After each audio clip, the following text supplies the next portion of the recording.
Well, hello, this is Karin Zoe Lee, and you're listening to Lotus Moon Productions. Welcome to the Wrestling Rants Project. Whatever the promotion, we're here to learn and discuss. So sit back, relax, and enjoy the next 45 minutes of wrestling discussion with your host, Shugo Hanasaki. Welcome to the Wrestling Rants Project. As I mentioned in our previous episode, the wrestling world has been on fire over the past couple of weeks as fans continue to buzz about the surprises surrounding AEW, and they certainly made their voices known online with the most recent episode of Monday Night Raw, where audiences may have returned, but the decision-making and booking on a lot of things have brought up a lot of questions of fans as the wrestling train continues, which brings me to my guest of the hour. I had the absolute pleasure and honor of being a guest on her show a few weeks ago, and I'm excited to bring her on the show this week. So without further ado, please help me welcome Kat from Queen's TakeOver podcast. How's it going today? I'm good. How are you? I'm doing really well. I mean, it's warm as hell, but I'm doing good. My co-host Kayla and Jolie just want me to tell you hello and send their love and everything. They're sorry they couldn't join me today. Oh yes, absolute massive shout out to them. I had an absolute fantastic time on your podcast there. What was it, 3-4 weeks ago? Yeah, something like that. Yeah, it was an absolute pleasure talking to the three of you. I had a riot, man. It was a blast. Thank you. Yeah, so I guess speaking of Queen's podcast, before we dive into all of the crazy wrestling discussion that there is, so tell me, how did Queen's podcast come together? You know, because you've been around for a little bit now. Yes, in February we celebrated 1 year. Congratulations. Thank you. How it all started was the three of us used to write for another sports website in their wrestling department. And at the time, we were the only women in the department. And Jolie came on the chat one day and was like, okay, who wants to start a podcast? And so me and Kayla jumped at the chance of going, sure, why not? And so we got through. I mean, it's like we had to work some things out, test some things out and everything. It was a little bit of a bumpy road at first, but it was smooth sailing after that, because it's the podcast was affiliated through the website, and so we had to go through tests and sounding and make sure everything was good to go before we can do our weekly shows with no problem. So, but smooth sailing from there, and the three of us could not be happier. Well, congratulations once again on the 1 year anniversary of your show. I mean, it was so much fun to be on it, and you guys talk about so much. You cover quite a lot in the wrestling industry, and having three women, Queen's TakeOver podcast. I love it. I love hearing from women in the wrestling industry, because, I mean, I'm used to it, right? I'm used to talking to many males, right? It's just it is, unfortunately, it is a male dominated scene, but I want more women into the scene. We need more women into the scene, because the opinions and the discussions that can come out from that is incredible. And every time I get to chat, I get to sit down, I get to chat with a woman, a fan of wrestling. They're incredible discussions, because I get to see from many points of views. Not that I'm saying I don't see many point of views from discussing it with men, but with women, I love it. I love it. And there needs to be more coverage by women. There needs to be more women in the industry. We need, you know what, getting into the wrestling discussion before we get there, I know a lot of people complain on the wrestling, on many wrestling shows, like New Japan itself doesn't actually have a women's division. They have, oh my gosh, Stardom. They have Stardom out there in Japan, which is amazing. But the women on TV, we need more women on TV. We get one segment or two, and then it's more of a male dominated show. But we need women to be what I did appreciate about Monday Night Raw that just passed, at least, Charlotte and Nikki were the last match of the night. At least they main evented the show, which was great. Yeah. You had your main champion, even though Nikki Cross lost, and they're rematching next week with the rematches. Oh, yeah. Yeah, but at least women are getting more attention. I mean, they should. There should be at least as many male segments on a show as women, half, split across half and half, right? Mm-hmm. And how do you feel with that? With every wrestling, every wrestling company, I think is kind of the same. I mean, some I know with AEW on YouTube we get a lot more women's coverage on the Elevation and on the dark side of things, and maybe even on Rampage once it debuts later on next month. But still, we need. How do you feel about that in wrestling? Because I imagine you noticed that right away when you became a fan. Oh, no, definitely. And of course, it's like when I became a fan, it was back in 2005 when it was all about bikini contest and underwear like matches and pillow fights and crap like that.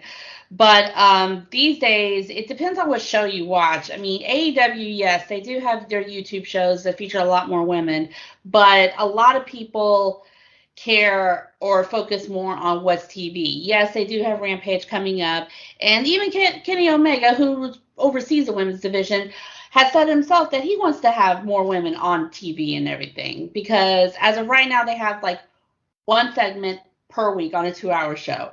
Yeah. And it varies as far as like who's on there and everything. So AEW definitely needs to ramp it up on that.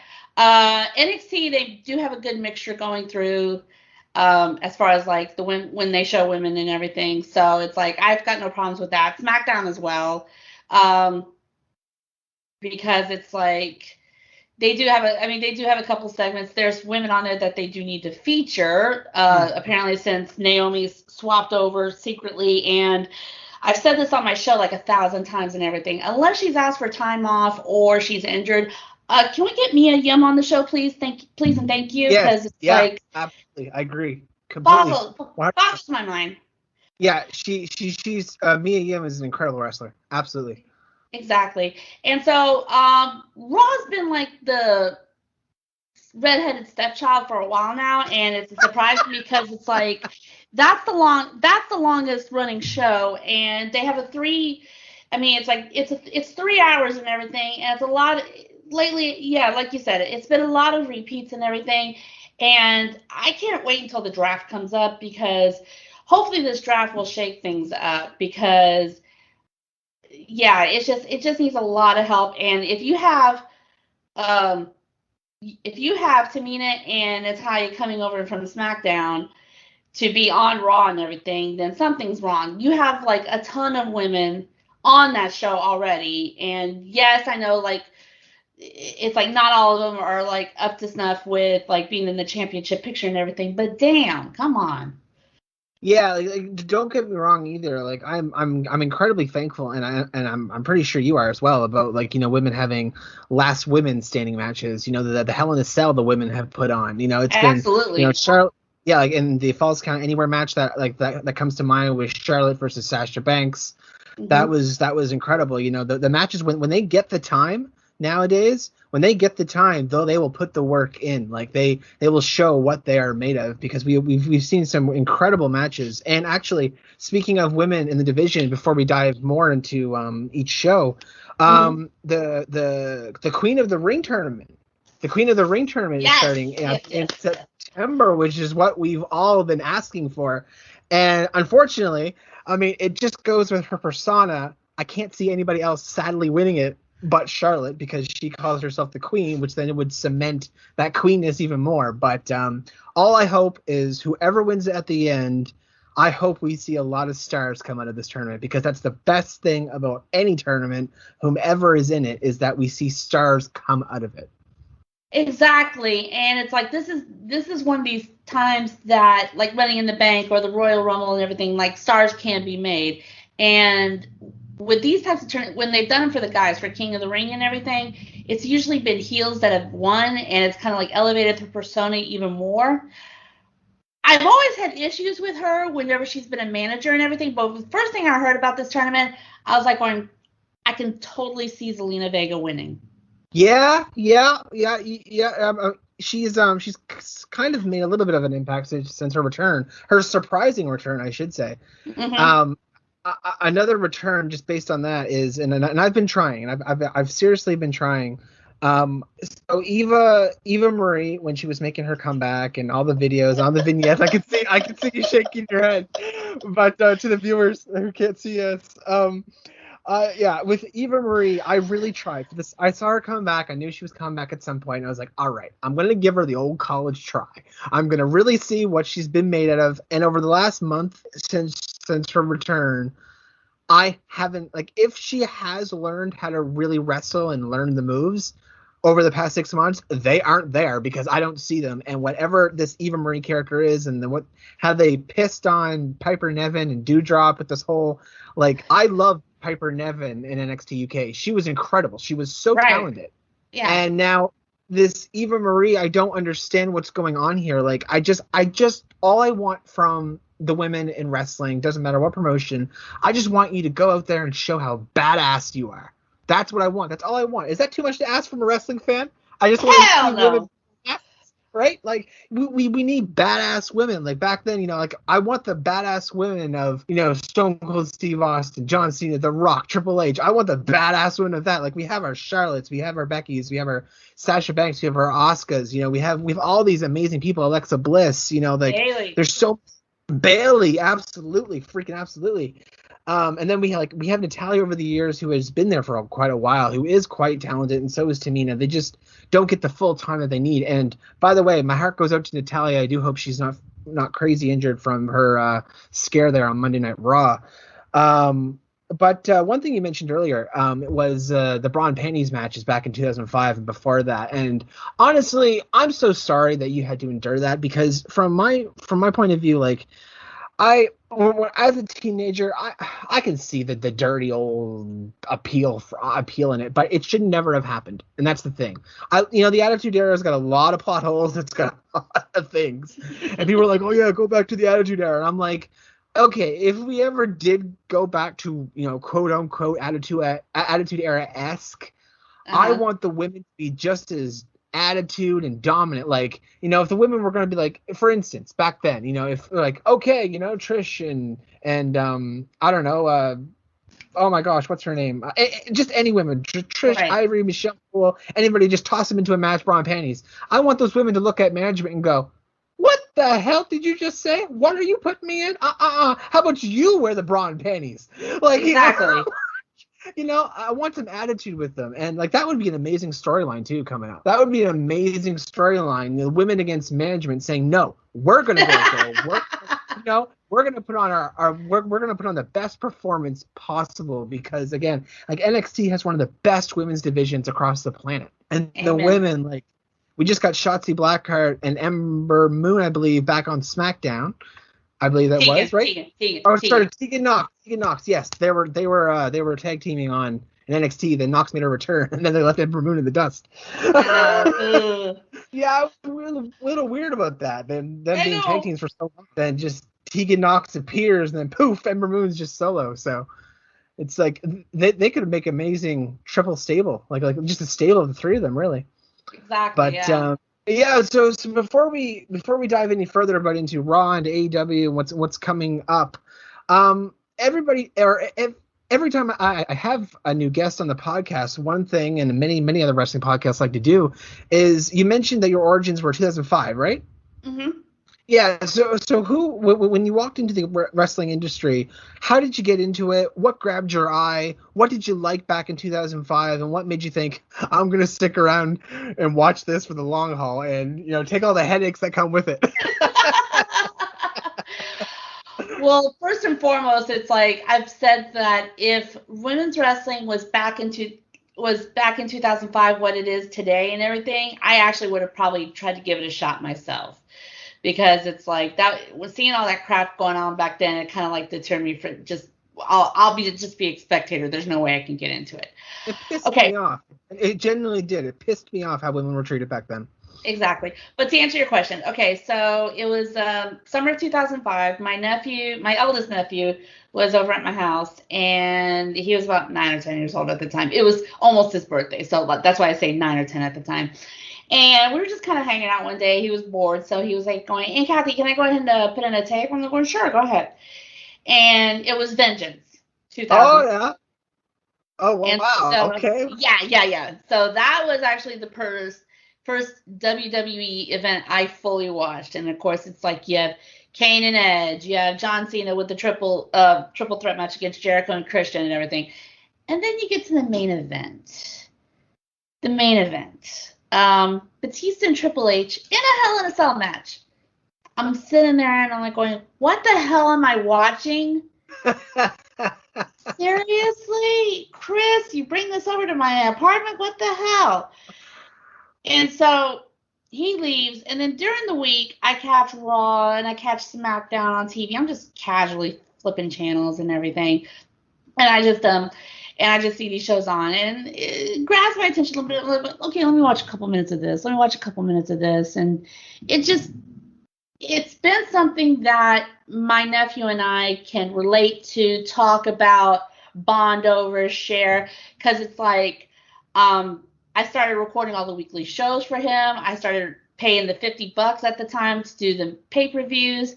A few months later, I took him to his first event, and of course, it was my first event as well, which ironically and unfortunately ended up being No Mercy 2005, Eddie Guerrero's last pay-per-view event. Oh, wow. Wow. Yeah, so it's like hindsight and everything. It's like I'm blessed to have been to that one. But yeah, it's been, I mean, that's pretty much it. It's like something we've shared over the years. I mean, he's 26 now and everything. We've been to 3 of the big 4 events together. We still need to catch a SummerSlam. But yeah, it's just been like a family thing between me and him. I love that. I really, really do. I mean, you and him get to bond over wrestling, and the fact that you did see Eddie Guerrero, you know, that pay-per-view there, and shout out to Eddie Guerrero for being one of the best. I read recently there was some controversy there as well with actually mentioning Eddie Guerrero with saying he was a B player or B plus player at best. No, man, he was an A plus plus plus plus plus. Eddie Guerrero was one of the greats and still is one of the greats. There's not many people who can compare to Eddie Guerrero. You know what I mean? Eddie Guerrero, the best out there. Like, you look back, no, he's never a B plus player. When I was younger, Eddie coming out with the card and all coming into wrestling in 2005. I imagine you have gone back and watched some older things with him. I imagine just on some level at some point. But the whole thing with Eddie Guerrero, you know, between 2000 and 2005 and everything before that, he's just an incredible wrestler, and he was one of the very few. And I say this very very quietly because I don't want to hurt anybody's feelings. But there's very few in the wrestling business who truly understand the business, and Eddie Guerrero was one of them. Mm-hmm. And he was not. When I read that being compared to a B plus player, I was like, no, you can't say that. Not especially after he's passed away. He was one of the, and that's why so many people, even to this day, are going, what? No. Like, all these years later, we're still talking about how incredible Eddie Guerrero is, or exactly. was. Yeah, exactly. Yeah. It's just like one of those legends that'll live on and everything. And it's just like right before he passed away and everything. It's like he did come back. He did like circle back to when he was like coming out in the cars and stuff like that. So It was cool. And then of course it like broke my heart, and I was like, it was like getting teary-eyed. Like when they were doing the memorials to him that week and everything, SmackDown started with Batista coming out in the lowrider and everything, and of course it's like Batista's my boy, and I was just like, don't stop. Yeah, it was one hell of a show and a memorial for him. And actually, you know what? I haven't seen a memorial. There was the most recent amazing memorial was Brody Lee on AEW. They absolutely smashed that, and that's another person who, a very few in the wrestling business who completely understand the business. And I mean, like, I'm not saying I'm sitting here and I'm saying that I'm not saying that I understand the business 100%, because I don't. You know, right. I'm just a fan, and I watch and I learn, but to fully know the business, you got to be in the business. And exactly. And there's just, again, another person who understood the business for what it truly is, and that's not a bad thing. It's just knowing your character, knowing the kayfabe, knowing the audience, knowing how to work a crowd properly. Like, and this is a controversial statement in itself too, but I mean, to other people, I imagine, but I believe John Cena is one of those other people who truly get it, because you've seen him pop up on Raw, the first Raw that we had with the audience there last week, and he knows how to work a crowd, man. Like, it doesn't matter if they're cheering or booing. Like, if he'll come out And you look back at previous episodes or previous pay-per-views, he'll come out to a pay-per-view, loads of boos, or a TV show, and just boo in the arena. But by the time he's done his promo, everybody's cheering for him, and that's how you work a crowd. He knows how to use it, and that's a special talent in itself too. You switch it, and he kind of taught Roman Reigns a little bit about that when they were feuding 3 years ago. But yeah, but you know what? So that's fantastic. I love that. That's a magical story between you and your nephew. You go, you watch this. You're like, what is this? And then you start bonding over it. You buy pay-per-views. You take him to his first show. It's your first show. I love that. You see, this is why I love hearing stories about first-timers. Just coming into the industry, because you always get a great story. You always get something special or magical that comes out of it, because it's like, why? I'm putting myself through this. Like this, I must be a masochist to watch Raw. To watch Raw every week, it's like torture. I say to people I do it for the podcast, but I'm not fully sure. I could just catch the highlights, but no. I've been doing a new thing now with Raw, where I've been I have it on. I've been watching it to the side, and I've been playing a game to the right. So I have Raw in the background. I have my game on mute. So that's how I've been watching lately. So, but yeah, so let's dive into the wrestling. We have about 25, 30 minutes left, half hour of discussion. So first of all, I guess, where do you want to dive in first? Do you want to go to New Japan? Do you want to go to AEW? Do you want to go to NXT? Do you want to go to Raw, SmackDown? Up to you. You're the guest. Let's see. I'm actually gonna bypass New Japan. No offense and everything, but I'm actually not fully caught up. I don't really have too many chances to watch New Japan, so I'll definitely pass that up and everything. But I can tackle a little bit of everything, so it's just like, all right, AEW. AEW. All right. We'll go into AEW, and as the recent episode, there was quite a lot, and AEW has been hot, really hot. I mean, they've been a little hot over the year, where before they always had the audience, right? They were the first people to initiate using their own wrestling stars in the back, their own developmental as an audience, but then audience came back a little early before everybody else. Well, I suppose New Japan was the first. They had massive audience, but they had strict rules. You just clap. You can't cheer. You can't say a peep, but you just clap when something happens that you like, which is crazy. I mean, I love that.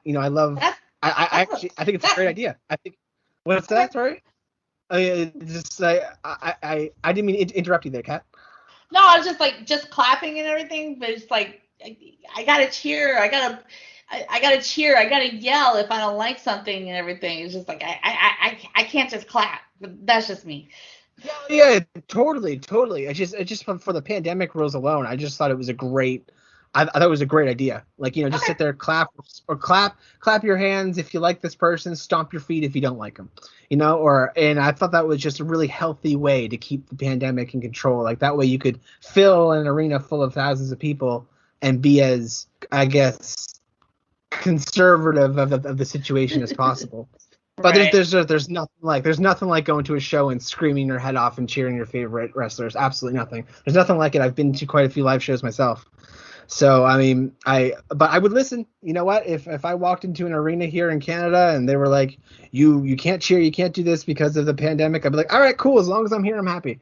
So, course, yeah. But AEW, I mean, they're, like I said, they've been hot, and there's so many surprises in the mix. So I guess the first thing I will ask you about is the two surprises that are circling on every wrestling podcast out there right now, I can imagine, and I think you know where I'm going with this.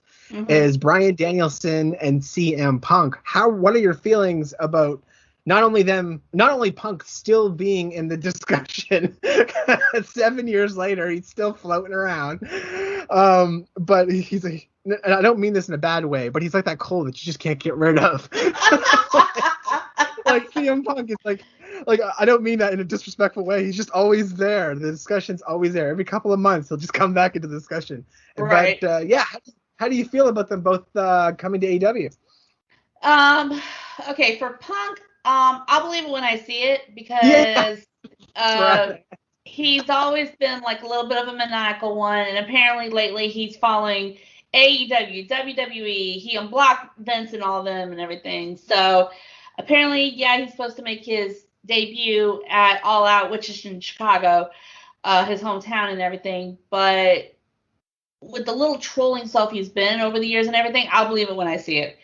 Okay, as far as Brian is concerned, I can kind of see this making sense for him because it does give him more flexibility because he's been, from what I've read and everything, he's been wanting to wrestle different promotions, different people, kind of like spread his wings before he hangs it up for good. And I know, like with WWE, he's very limited on doing that because they don't work with cross promotions as of yet. Hopefully that changes, but we'll see. So it does make sense with him and everything. I hope that his decision to sign with AEW doesn't affect Brie in any way, because she's still tied heavily with WWE. Her and Nikki are and stuff. But where they're gonna fit in, I have no idea. We'll see how that plays out and everything. But yeah, it's just like it does make sense a little bit for Brian and everything. And of course, I will believe it when I also see it. So yeah, Brian, the American Dragon, Brian Danielson. I mean, rumor is they've both signed. They have both already signed with the company. And another thing with the Twitter with Punk, apparently, oh my gosh, Cult of Personality, the band. I forget what's the band's name. Oh my gosh, Living Color. Yeah, how did I forget that? Because I used to watch a TV show and Live in Color when I was a kid. How did I forget that? Anyway, they've also followed AEW, so it's really interesting to see because if they have if they have the rights to Cult of Personality, and all of a sudden that goes off at some, like, whether it's Chicago, whether it's an episode of Dynamite, if that if that noise goes off, you're going to have, I think, one of the biggest pops in wrestling history. I really do believe that. I truly believe it with how many people, like, at this point, you, me, and a lot of others are at the exact same stage. We're like, all right, we'll be excited if it happens, but I'll believe it whenever we see it. Exactly. Again, 7 years later. But Daniel Bryan, or Brian Danielson, whatever you want to call him, he's made it very, very clear when he was leaving WWE that he wants to wrestle other places and he wants to be able to have the ability to work with multiple companies. And right now, AEW is the best place for that because they are working with, I believe, was it three or four different companies? Impact, New Japan, NWA. I think that's it. Maybe there's three. Yeah. So we have three. The forbidden door is just becoming more and more open, and more things are happening at Impact and AEW and like NWA. The Thunder Rosa, she just signed with AEW from NWA, which is fantastic. Yeah. And then Mickie James is coming over from NWA to Impact and challenging Deonna Purrazzo, which is amazing. So, or not challenging, but it turned into that. But having Deonna go from Impact to NWA, like all these companies are working, and New Japan's working with Impact, and Impact's working with it's a great triangle. It really is. It's almost like the love triangle of wrestling. It's like, but it's hilarious. But how do you feel about all the New Japan and everything as well? Because we have the Elite versus Adam Page and the Dark Order next week this week on Fight for the Fallen.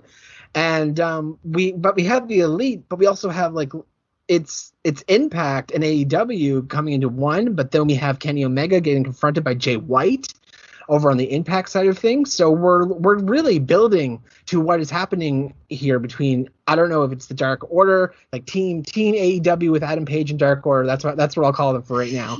Then we have the Elite, which is a mixture of Impact and AEW, and then we have New Japan coming in and saying, hey, what the hell are you doing? So how do you feel about everything? How do you feel about all these companies working together? I mean, if it builds the promotion and it builds the hype for everything, great. The only thing I've had kind of like a small inkling or problem with the whole Impact and AEW thing is, like, I don't see a lot of the women crossing over like as much as the guys do and everything, and that kind of irritates the crap out of me because it's like you got a lot of women on Impact side and everything, and then it's just like you have a lot of women on the AEW side, and there's a lot of opportunity there for like cross matches and cross promotions and stuff like that. I haven't seen it. Yeah. It's just kind of back to what we were talking about before, as it's a male dominated show. Mostly for every show, it's male dominated, and we need more females. Like, right off the top of my head, I want Hikaru Shida and Rio to, go against. I think. Do you watch Impact at all? I have caught it and everything, and it's sad because it's like one of their women's tag teams over there. I'm gonna screw this up. Fire and Flavor or something like that. Yeah. Okay. Kira Hogan's about to leave Impact, and so that's like a huge loss for them. So it's like I don't know where she's gonna go or anything, but it's like that's gonna be a huge loss for them. Yeah, I agree. When I heard Kira Hogan leaving, I was like, oh wow, is she going to AEW? Is she going to New Japan, or is she just going to NXT, WWE, wherever she's going, or is she just taking a break? But Fire and Flavor, they were one of the tag teams I really, really liked in Impact because they had it. They had the it factor for a tag team. They had the contrast in colors. They had the name. They had the attitude. They had the championships to back it up. So it's like, even I was thinking to myself, like, Fire and Flavor going, like, I could see this cross promotional women's tag team championships, kind of like with what WWE, but with Impact, NWA, and AEW, sharing that, going back and forth. I think that would be amazing. Fire and Flavor, going against. Well, I mean, it could be, you could, when Anna Anna returns from her injury in AEW, you could have Anna and Tay Conti versus Fire and Flavor. But I mean, now Kira Hogan, wherever she goes, but even like Decay and the other two, there's two other, the women who are the champions. No, it's not Decay. It's the other. There's two other women in Impact that I like a lot. Yeah. It's Rosemary and I know, it's so many names. Havoc. Yeah, and that's for the Decay side of things. But there's two other women outside of Decay that are a tag team. Jordan Grace and Rachel Ellering. Yes. Okay. Yes, yeah, that's it. That's the one, and they're incredibly talented too. And then if you take some of the other tag teams that they've kind of just mashed together on Dark or Elevation or something, you've got a division there, and you could team Riho up with pretty much anybody. Actually, you know what? And I think Riho and Yuka Sakazaki, I think that would make for a killer tag team. I don't know why, but I could see it. Like, Rio, being as tiny as she is, she does all these crazy things, and then Yuka Sakazaki's super tiny, but she's able to do all these crazy things. Like, I think that would be an awesome. And they have all the colors too. They have all the charisma to go with it. Actually, speaking of Japanese wrestlers, where the hell has Rio been? Rio Mizunami. Where she was out, then she was gone. I thought she was there. If I'm not mistaken, she had to go because like some of these, from what I'm reading and everything, some of the Japanese wrestlers have to go back and forth between Japan and everything. I think because of like visa issues, possibly. But I could be wrong. But I think that's one of the things that happened, like with her and everything. She had to go. I think they can only stay for a certain amount of time. Yeah, probably because of the pandemic as well, going back and forth and keeping things safe. But Rio Mizunami, we kind of briefly segueing back to the Queen of the Ring tournament. She's one of those people in that tournament, like not Queen of the Ring tournament, but the tournament that they had in AEW. Right. Rio was one of the people in that tournament that I had no idea about. I had no clue about, but by walking out of that tournament, I was like, oh my gosh, Mizunami, I love this woman. Where has she been in my life? I love the charisma. I want her to become AEW champion at some point. I really, really do. And Britt Baker, again, instant star. Like, she has just come into her own from going to the face to the heel dynamic, being a star on AEW television. Who would you want? I think at some point we might see Chris Statlander take the title off of Britt Baker. I think she's going to be the one, but I think we're going to be having Britt Baker be a champion for at least a few months. Well, I don't know with her wrist, but she did finish the match though. She did finish the match and everything, but of course it's like I saw like a picture, like it was like a day or two later, and she took a picture with Paige Van Sant. And it's like she had these big old casts on there. So I don't know how that's going to come into play. But yeah, I mean, they'll probably keep the title on her for at least 2 or 3 months and everything. Then if she doesn't relinquish it sooner, so.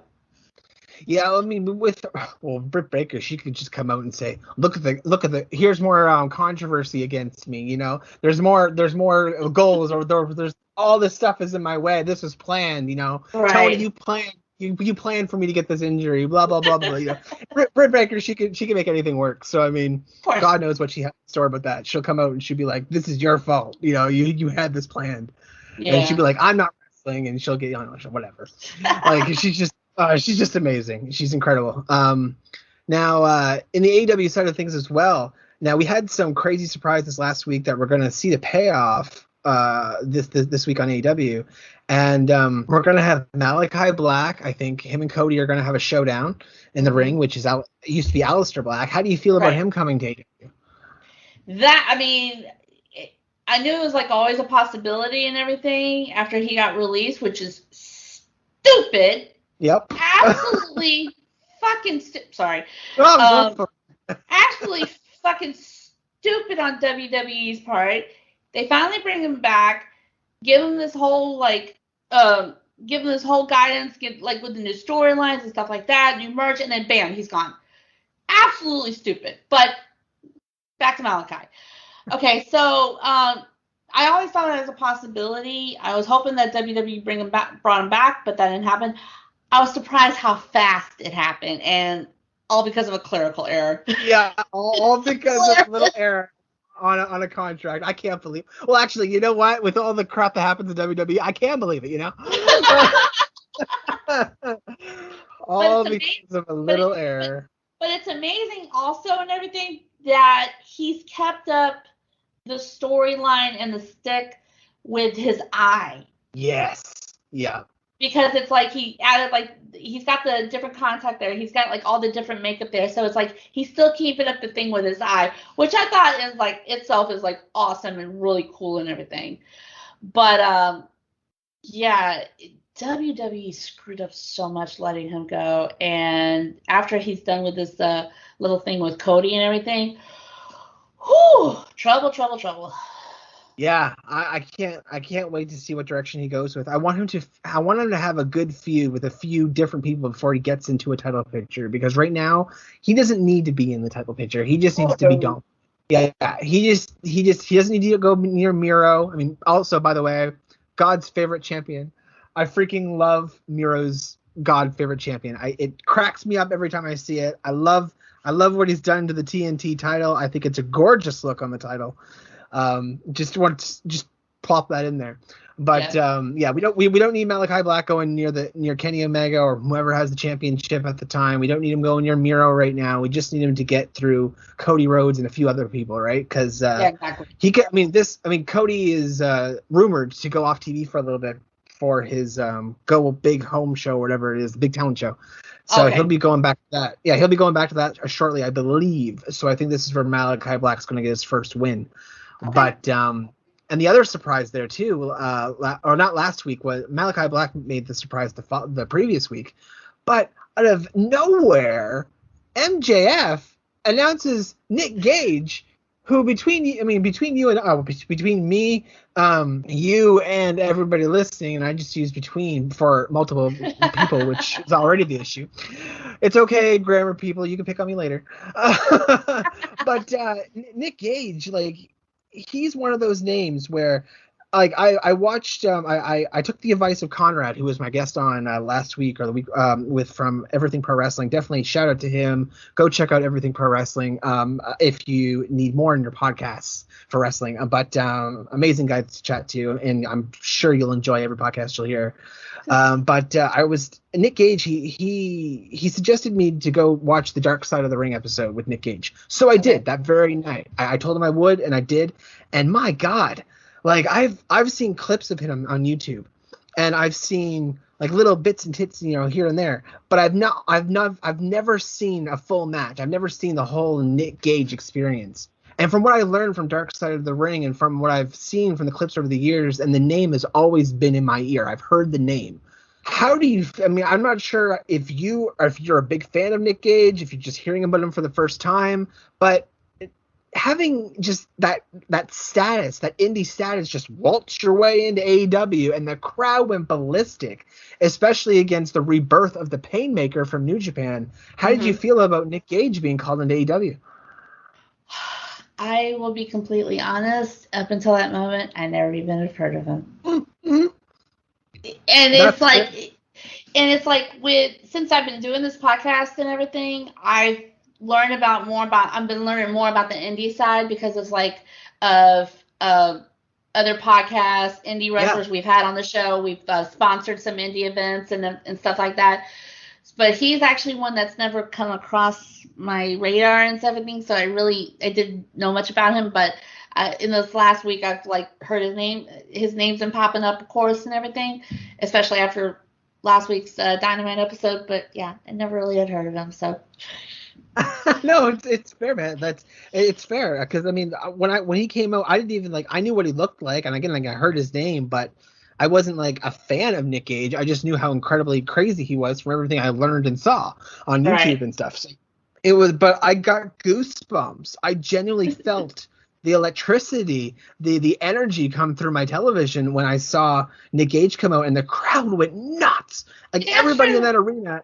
The crowd went ballistic, and it's who is this guy? I was and a few people, my friends who were watching with me, they didn't know who Nick Gage was either. And I mean, more power to them, Why would they? Why would they know who Nick Gage was? They only watched WWE and AEW, right? So why would they know who Nick Gage is? So I don't know if it's a temporary contract. I don't know if he's there for a month. I don't know if he's there for a couple of years. But I said this, and Conrad and I had the same opinion there when we were mentioning Nick Gage, is that they better keep him on a short leash because what he's capable of. Oh man, and he's going up against Jericho of all people in his first match on television. They're gonna have some crazy sort of nuts death thing. I don't know. So it's just gonna be.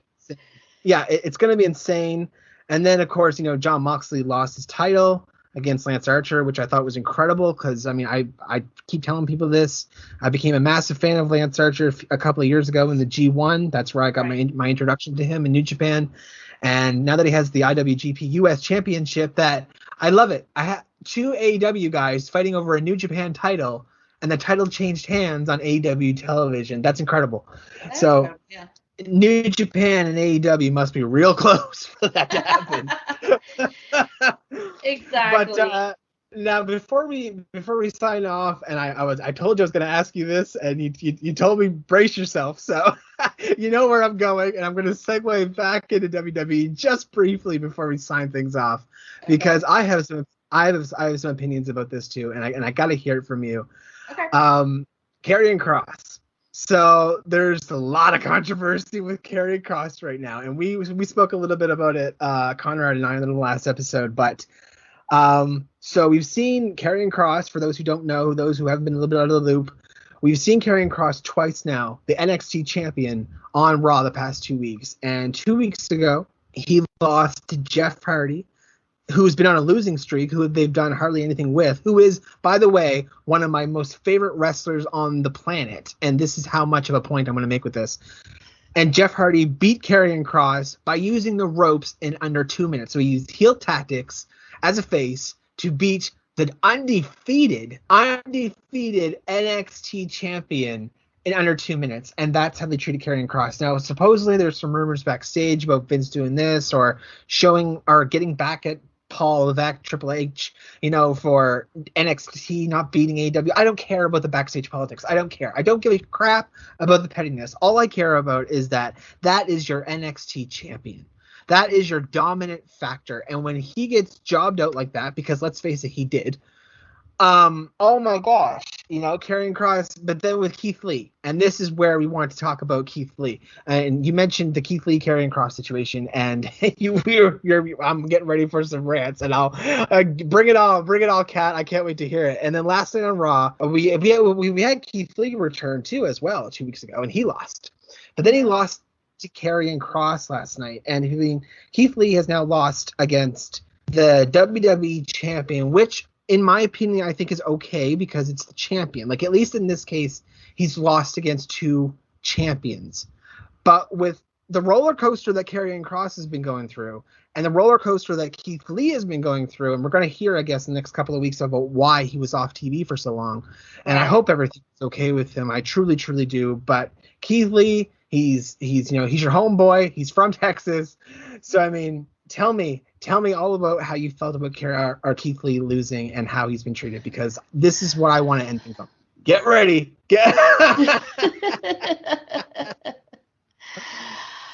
Okay, so I called Keith my Texas brother because it's like, and this stems from last year, Great American Bash, when he won the NXT title and retained his North American title. Yeah. He was celebrating in the ring, and he said, "This is for Texas." I'm like, well, that's my brother. That's my Texas brother for life.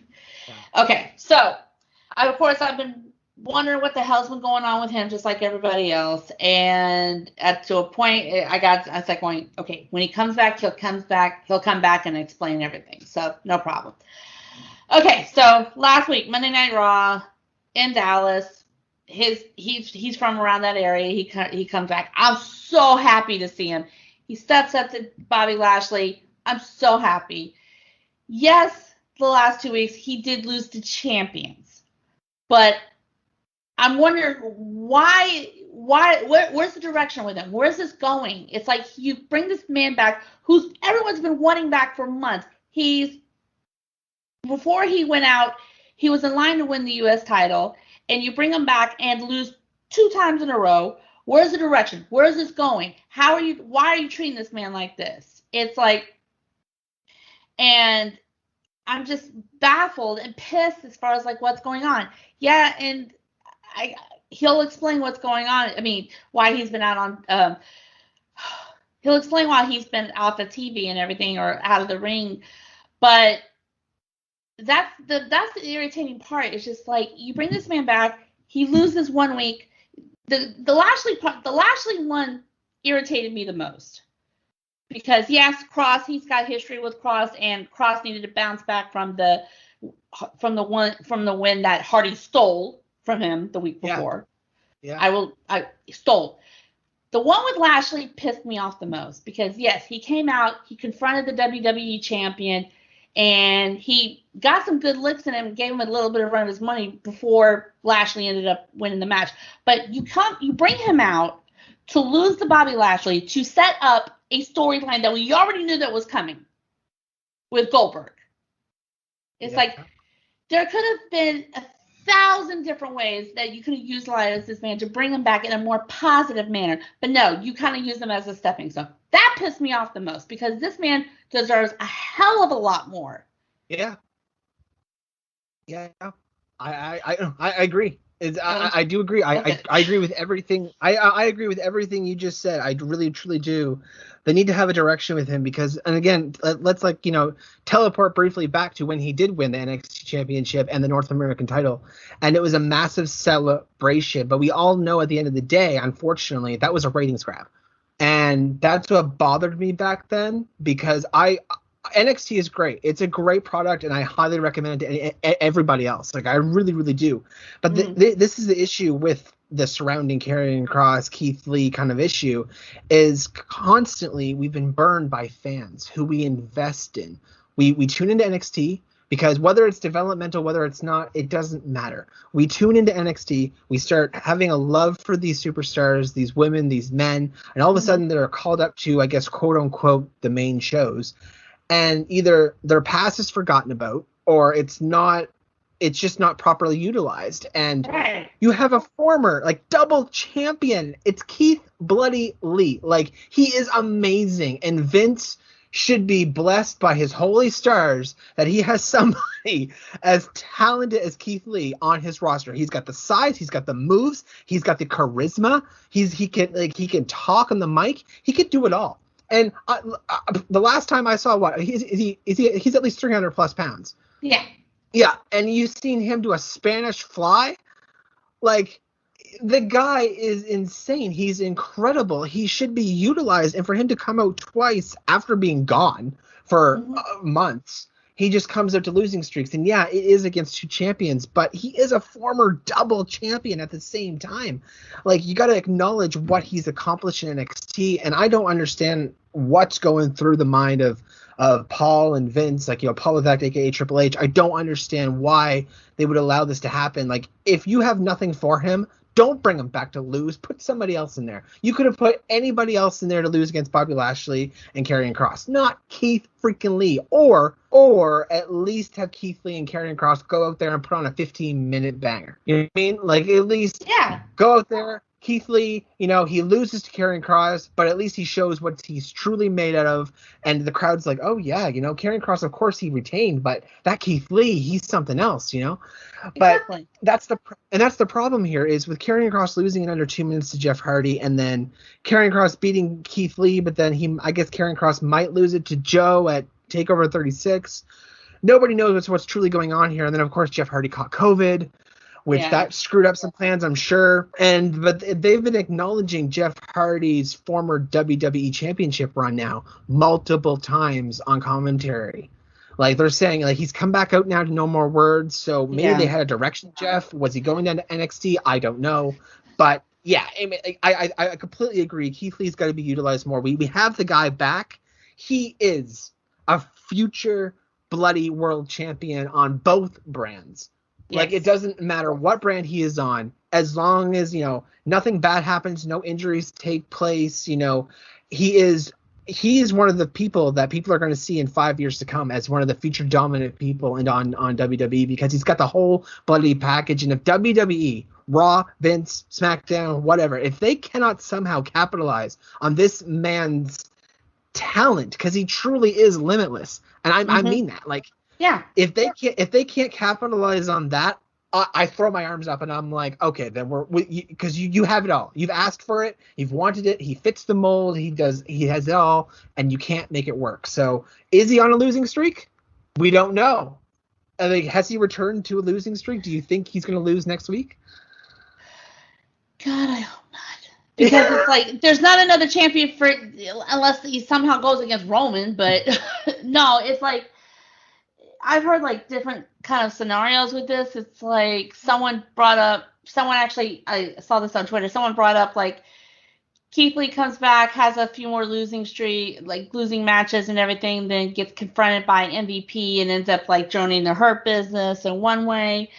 I don't know. I mean, because it's like, I'm just baffled at this point. And it's like you're talking about, and you mentioned as far as like not acknowledging NXT's past and everything. That's what pissed me off about when Piper showed up, and it's like they said, oh, who's this person? I'm like, hello, Piper Nevins, NXT UK. Hello, she practically gave Kaylee Ray a run for her money a few times and stuff like that. But they bring her back, no identity, and give her this dumbass name, Dewdrop, and I cannot wait until she drops Eva Marie on her ass. Yeah, and then again, like with the Eva Marie situation, again, I really wanted to give her the second chance, the benefit of the doubt. But in the past month, whether it's WWE's fault or not, I'm not getting it. I don't want Eva Marie on my television. This character, not the person behind the character. Don't get me. I have no idea who this person is behind the scenes. No idea. Never met her. Don't know who she is. Don't know what she believes in. Nothing. But the character that I'm seeing right now on television with Dewdrop, no, just Piper Niven. Reclaim your name, destroy Eva Marie. Exactly. Because you are capable of it. Because I think I remember Piper Niven, she was the number one contender for the NXT UK Women's Championship, which by the way is absolutely beautiful. Yeah. The NXT UK championships, like all of them, they're stunning. I love them. Yeah. The main shows could take a thing or two from NXT UK's championships. They're gorgeous. But and Piper Niven, she does have the charisma and she does have the work ethic, and she is another future champion waiting to happen. Amen. And we'll wrap things up on how do you feel about Nikki Cross turning into a superhero, becoming women's champion from Money in the Bank. Okay. When she first came out with the whole superhero outfit, I'm like, huh? And then I found out this is like something she created. She brought to Vince, and I said, perfect. Congratulations. It kind of took me back to when Naomi brought up like her like Feel the Glow persona and everything. So it's like it took me back to that. So I was like, props to you, Nikki. and then her cashing in, her winning Money in the Bank and then cashing in, shock after shock after shock. And so I've been wanting, she's deserved a championship for quite some time, even going back to her days in NXT. She's deserved a championship for quite some time. Her losing her first match as a champion? Seriously? I mean, I know it's to Charlotte, but damn, man. And so, yeah, of course it's to Charlotte and everything. It's like, Charlotte's like super talented and everything, but it's just like, she's like screwing up people's lives right now and stuff like that. And so, I know the triple threat's been set for SummerSlam. I don't know what the hell we're going to expect. But I hope Nikki gets some payback on Charlotte next week, and whether or not a certain Irish woman will eventually come back, I'm just waiting to see at this point, because I'm done with the trolling. And Jolie is a huge fan of hers, and she's like going, after all the trolling that Becky's done and everything, she's like, wait, where do I turn in my stand card at? Like, because it's like Becky's been driving her crazy. Yeah. I can't wait. My partner's favorite female wrestler is Becky Lynch. And I mean, mine's Alexa Bliss, but I love Becky Lynch just as much. Becky Lynch is incredible, and I can't wait for her to come back. I mean, it was a great send-off for her to have the championship in the briefcase passed to Asuka. That was a really feel-good moment in the pandemic era. It really, really was. Yeah. But I agree. I truly agree with the Nikki Ash thing. The only thing I have a problem with, well, the two problems now is, of course, she lost her first match in a non-title match against Charlotte, and unfortunately, again, I say this on every podcast when I mention Charlotte. Charlotte is one of the best female athletes that any wrestling promotion could ever have. Right. Athletes. She's an incredible wrestler. She's got practically chemistry with everybody.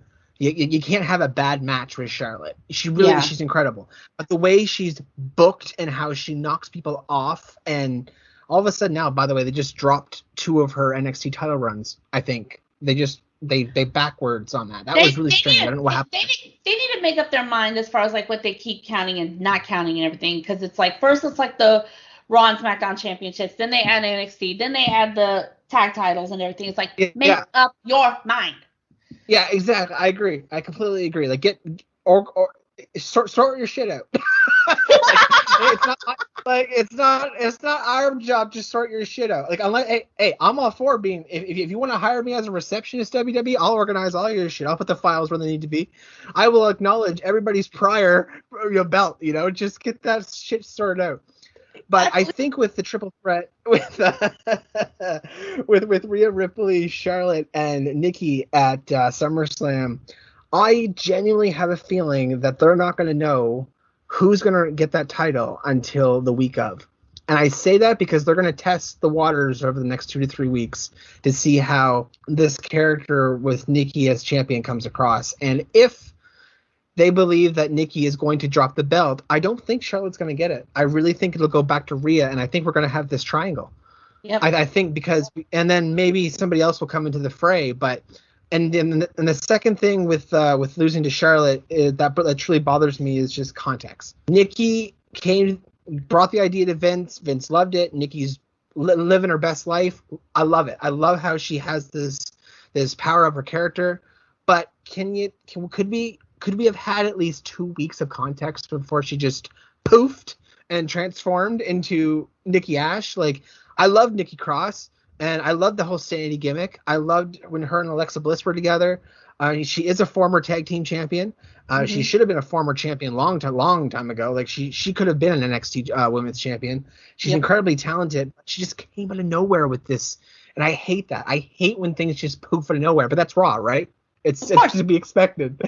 When you tune into Raw, you're like, where stuff just happens. Hashtag stuff just happens. So that's Raw all over. Like, Exactly. So when you turn into Raw, you're like, well, I am watching Raw, so I kind of asked for it.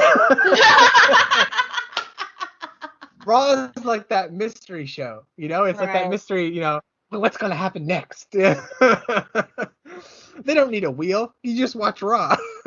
Raw roulette's always going on every week. Remember the episodes in the past where they used to have the wheel and they used to call it Raw roulette and whatever. that's just every week with Raw. Somebody might be a superhero, somebody might not be. Who knows? Exactly, somebody might be a ninja, somebody might not be. Like Omos, for example, who he was that big giant ninja when Akira Tozawa first became a ninja, and then we might have a swamp creature on a pay-per-view in a garbage can. We might not have a swamp creature in the garbage can. So only knows what happens with WWE. But anyway, it was an absolute pleasure to have you on the podcast, and hopefully we'll have your other mates on the podcast in the future as well, because I would love to have the three of you on. And a shout out to Queen's Takeover podcast. Can you share with everybody what's to come with Queen's Takeover podcast and all the social media that comes with it? All right. Well, our new episodes drop every Tuesday around 1 p.m. Eastern Time.